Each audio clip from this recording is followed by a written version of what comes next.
ভোটের দিন যতই এগিয়ে আসছে রাজনৈতিক পারদ চড়ছে।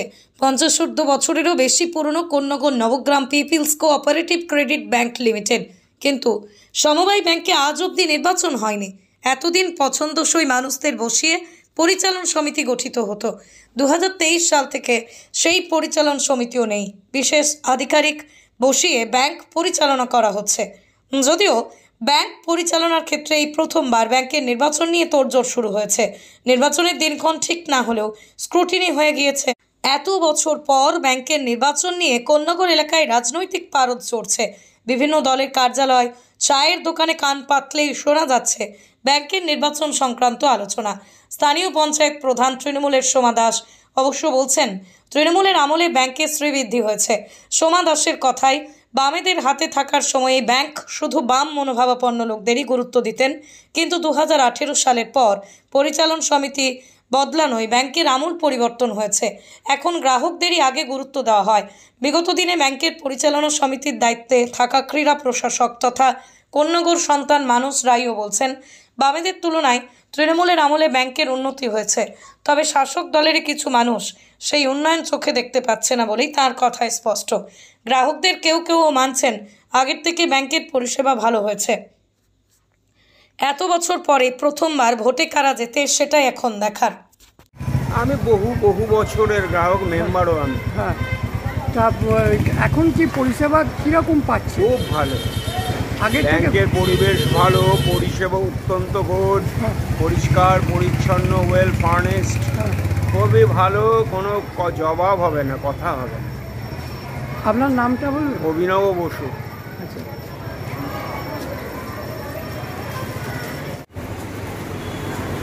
বহু বছর, প্রায় 25 বছর। 25 বছর ব্যাংকের গ্রাহক।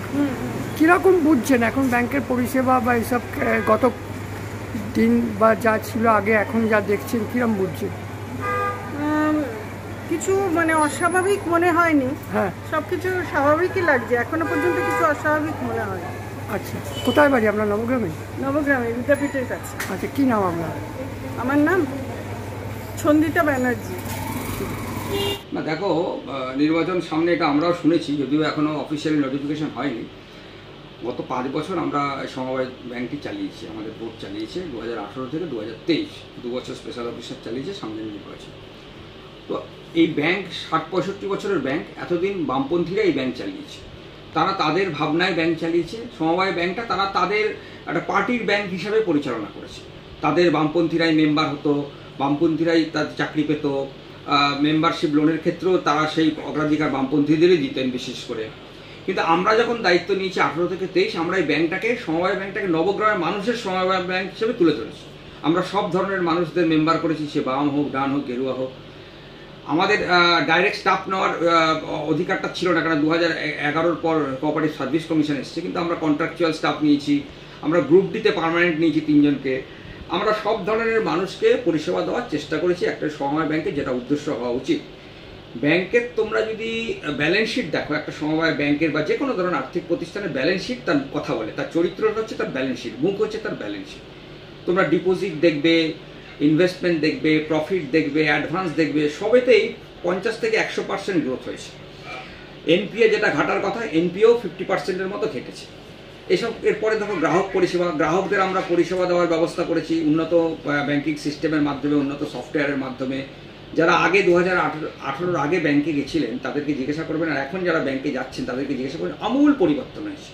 তো সে শীততাপ নিয়ন্ত্রিত একটা ব্যবস্থা করা হয়েছে, হ্যাঁ, এটিএম ব্যবস্থা করা হয়েছে। ডেইলি সেভিংস যেটা আগে চালু ছিল, কিন্তু একটা আর্থিক কেলেঙ্কারির জন্য ডেইলি সেভিংস বাবা বলে বন্ধ হয়ে গেছিলো 10 বছর ধরে, ওটা আমরা নতুন করে উন্নত সফটওয়্যারের মাধ্যমে চালু করেছি। এইভাবে গ্রাহক পরিষেবা, মেম্বারদের জন্য অ্যাম্বুলেন্স পরিষেবা, সববাহী গাড়ি, এবং আমাদের একটা অনুষ্ঠান বাড়ি আছে সংগতি ভবন, সেখানে ডিসকাউন্টের ব্যবস্থা করেছি। সব ধরনের সামাজিক সুরক্ষার ব্যবস্থা করেছি। এছাড়াও এই অঞ্চলে যত সামাজিক প্রতিষ্ঠান আছে, ক্রীড়া প্রতিষ্ঠান আছে, বিভিন্ন সময়ে বিভিন্নভাবে তারা যখনই আমাদের কাছে এসছেন তাদের পাশে দাঁড়ানোর চেষ্টা করেছি। সেখানে আমরা কোনো রাজনৈতিক মতাদর্শ দেখি। তো সামনে ইলেকশন আছে, উন্নয়নের মানুষ উন্নয়ন দেখবে, নিশ্চয়ই উন্নয়নের পাশে দাঁড়ানোর চেষ্টা করবেন। কিন্তু দুর্ভাগ্য হলো সত্যি যে কিছু মানুষ, যারা বিশেষ করে স্বার্থান্বেষী মানুষ, যারা বিভিন্ন সময় বিভিন্নভাবে ব্যাংকের থেকে মানে অনৈতিক সুবিধা নেওয়ার চেষ্টা করেছে, আমরা দেখো সুবিধা বা সিস্টেমের মধ্যে থেকে উপকার সব ধরনের মানুষকে করেছি, কিন্তু এই প্রমোটারকে 50 লাখ লোন দিয়ে দাও, এই একে চাকরি দিয়ে দাও, একে চাকরি থেকে বার করে দাও, এইসব অনৈতিক কিছু কাজ আমরা করিনি। যার ফলে কি হয়েছে, সেই সময় তাদের সংখ্যা 4-5 জন 6 জন, তারা মিলিতভাবে একটা কুৎসা, নিন্দা, অপপ্রচার আমার বা আমার বোর্ডের নামে, বিশেষত আমার নামে করার চেষ্টা করছে।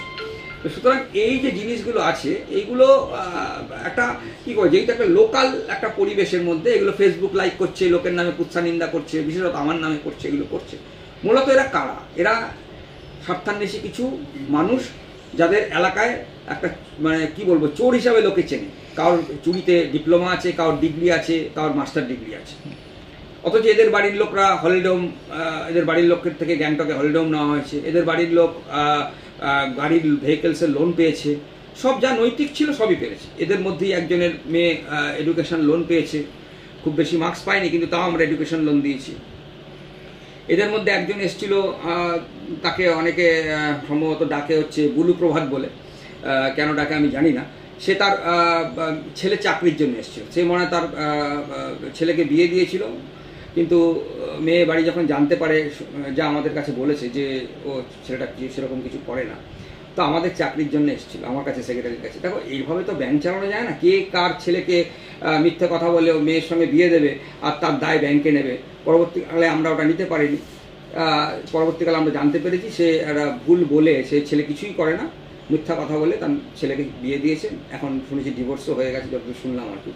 তো এই সব কিছু মানুষ, স্বার্থান্বেষী মানুষ 4-5 জন 6 জন মিলে কুৎসা নিন্দা করে বেড়াচ্ছে। এরা হচ্ছে একটা সমাজের মুখ। দেখো তুমি, এরা শাসক গোষ্ঠীর সদস্য। তোমরা জানো যে মাননীয় মুখ্যমন্ত্রী, আমরা সকল রাজ্যের বাসী জানি, দেশবাসী জানি, উনি একটা মুখ, উনি একটা নিজেই একটা ইতিহাস। যেইভাবে স্যাক্রিফাইস করে এত নিচের লেভেল থেকে সংগ্রাম করে একটা 34 বছরের বাম শাসনকে একার হাতে শূন্য করেছে, সেই দলের এই সকল কিছু মানুষ আছে, 4-5 জন স্বার্থান্বেষী মানুষ। এরা সব অঞ্চলেই আছে 4-5 জন করে। এরা ওনাকে আজকের দিনে উনি যে বিব্রত হচ্ছেন বিভিন্ন সংবাদ মাধ্যমে, বিভিন্ন প্রতিষ্ঠানে, এরাই মূল দায়ী। আমাদের মাননীয় সাংসদ 4 বারের সাংসদ, কিন্তু কোনো বিরোধী ওনার নামে কোনো আজ অবধি কোনো দুর্নীতির অভিযোগ আনতে পারেনি। কেন? ওনারা সৎ, আর্থিকভাবে সব দিক দিয়ে সৎ। আমাদের প্রাক্তন বিধায়ক ছিলেন, বিশিষ্ট সাংবাদিক, উনি এলাকার খেলাধুলার অনেক উন্নতি করেছেন, কিন্তু কেউ ওনার শত বিরোধীও ওনার নামে দুর্নীতির অভিযোগ আনতে পারেন। এখন কি চাইছেন আপনি? হ্যাঁ, এখন কি চাইছেন? এখন না, আমরা চাইছি যে নির্বাচন হোক, গণতন্ত্রের নির্বাচনটা একটা মাধ্যম, নির্বাচন হোক, মানুষ, সদস্যরা, সমর্থকরা, সদস্যরা তো ভোট দেবে, সদস্যরা ভোটে যাকে জয়যুক্ত করবে সেই জয়ী। কিন্তু কুৎসা নিন্দা বন্ধ হোক, গঠনমূলক সমালোচনা হোক। এই যে জিনিসগুলো আছে, যে মানুষ যেমন গণতন্ত্রে গঠনমূলক সমালোচনার একটা জায়গা আছে, হওয়া উচিত আমিও মনে করি। বা আমরা যে 5 বছর কাজ করেছি সব ঠিক করেছি, এর আগের বোর্ড যা কাজ করেছে সব ভুল করেছে, এ কথা বলার সাহস বা অধিকার আমার নেই। আমরাও নিশ্চয়ই কাজ করতে গিয়ে কিছু ভুল করেছি, কিন্তু এমন কাজ কোনো করিনি যেটা করলে আমাদের ব্যক্তিগত, আমার বা আমার বোর্ড সদস্যদের ব্যক্তিগত লাভ হয়েছে, ব্যাংকের ক্ষতি হয়েছে। আমরা সার্বিকভাবে এই একটা সময় ব্যাংকের দ্বারা সমাজকে উপকৃত করার, গ্রাহকদের উপকৃত করার, আমাদের মেম্বারদের উপকৃত করার চেষ্টা করছি। এখন চাইছেন সুষ্ঠুভাবে যাতে পরিচালনাটা হয়।